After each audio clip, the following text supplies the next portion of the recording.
Mobile Task Force Kappa 42. Angel reporting in. Whoa, just whoa. You all must be assigned to the same missions, or you all just discuss amongst yourselves which crazy freaking abominations you all want to aimlessly charge after. Because every time I get a request for some off-the-wall, crazy, dangerous, apocalyptic creature, you all request it like 900 times within a 2-day window. Not sure what's up with that. Anyway, this one gives me the major creeps. I'm content to never have to deal with this thing. I'll let you guys handle it. Item SCP-106, also known as the Old Man. Object Class, Keter. Okay, so the special containment procedures for this god-awful thing have changed like 50 times. And by 50, I mean 3. The following is the current revision. No physical interaction with SCP-106 is allowed at any time. All physical interaction must be approved by no less than a 2/3 vote from the O5 command. Any such interaction must be undertaken in AR2 maximum security sites after a general non-essential staff evacuation. All staff are to remain at least 60 meters away from the containment cell at all times, except in the event of breach events. SCP-106 is to be contained in a sealed container comprised of lead-lined steel. The container will be sealed within 40 layers of identical material, each layer separated by no less than 36 centimeters of empty space. Support struts between layers are to be randomly spaced. Container is to remain suspended no less than 60 centimeters from any surface by ELO-IID electromagnetic supports. Secondary containment area is to be comprised of 16 spherical cells, each filled with various fluids and a random assembly of surfaces and supports. Secondary containment is to be fitted with light systems, capable of flooding the entire assembly with no less than 80,000 lumens of light instantly, with no direct human involvement. Both containment areas are to remain under 24-hour surveillance. Any corrosion observed on any of the containment cell surfaces, staff members, or other site locations within 200 meters of SCP-106 are to be reported instantly to site security.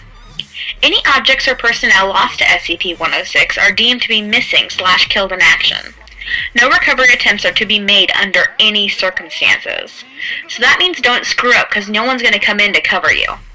Note, continued research and observation have shown that, when faced with highly complex/random assemblies of structures, SCP-106 can be confused, showing a marked delay on entry and exit from said structure.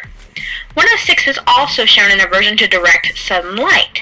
This is not manifested in any form of physical damage, but a rapid exit into the pocket dimension generated on solid surfaces.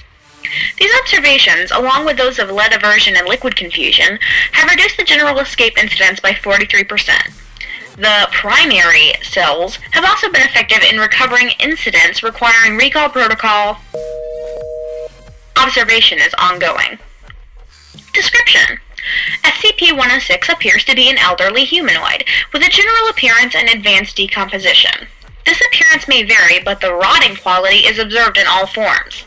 106 is not exceptionally agile and will remain motionless for days at a time, waiting for prey. 106 is also capable of scaling any vertical surface and can remain suspended upside down indefinitely. When attacking, 106 will attempt to incapacitate prey by damaging major organs, muscle groups, or tendons, then pull disabled prey into its pocket dimension. SCP-106 appears to prefer human prey items in the 10 to 25-year-old age bracket. 106 causes a corrosion effect in all solid matter it touches, engaging a physical breakdown in materials several seconds after contact. This is observed as a rusting, rotting, and cracking of materials, and the creation of a black, mucus-like substance similar to the material coating SCP-106. This effect is particularly detrimental to living tissues, and assumed to be a pre-digestion action. Corrosion continues for 6 hours after contact, after which the effect appears to burn out. SCP-106 is capable of passing through solid matter, leaving behind a large path of its corrosive mucus.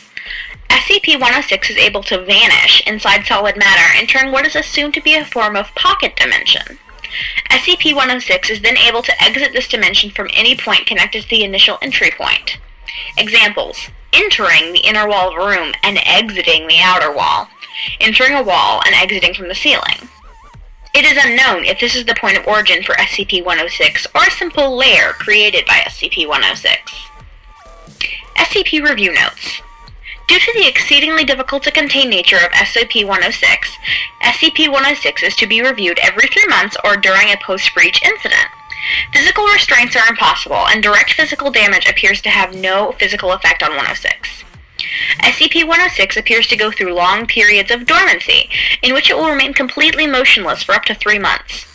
The cause for this is unknown. However, it has been shown that this appears to be used as a lulling tactic. SCP-106 will emerge from the state in a very agitated state and will attack and abduct staff and cause gross damage to its containment cell and the site at large.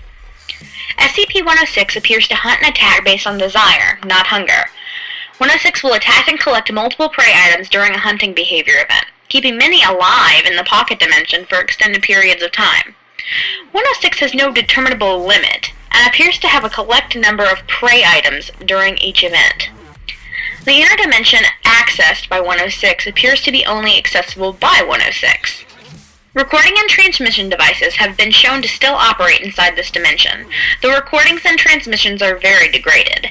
It appears that SCP-106 will play with captured prey and appears to have full control of time, space, and perception inside this dimension. In the event of a breach by SCP-106, a human within the 10 to 25 years age bracket will be prepared for recall, with the compromised containment cell being replaced and restored for use. When the cell is ready, the lure subject will be injured, preferably via the breakage of a long bone, such as the femur, or the severing of a major tendon, such as the Achilles tendon. Lure subjects will then be placed in the prepped cell, and the sound emitted by said subject will be transmitted over the site public address system. That sounds a lot like my listeners. Man, they could have just picked a broader age bracket, couldn't they? Let's just send a 10-year-old in there, guys. What could possibly go wrong? Is this like the Hunger Games or something? Anyway, SCP-106 will typically begin to gravitate towards the lure subject within 10 to 15 minutes after hearing the subject. Should SCP-106 not respond to the initial broadcast, additional physical trauma is to be administered to the lure subject at 20-minute intervals until 106 responds. Multiple lure subjects may be used in the case of a major breach event. 106 will typically enter the dormant state after finishing with a lure subject. Ew. This thing makes me want to sleep with my AK-47 on my bed with me. Not like I don't already do that. Who am I kidding? I don't sleep. Yep. So, anyway, stay alert, stay cautious, and for goodness sake, just leave this thing alone.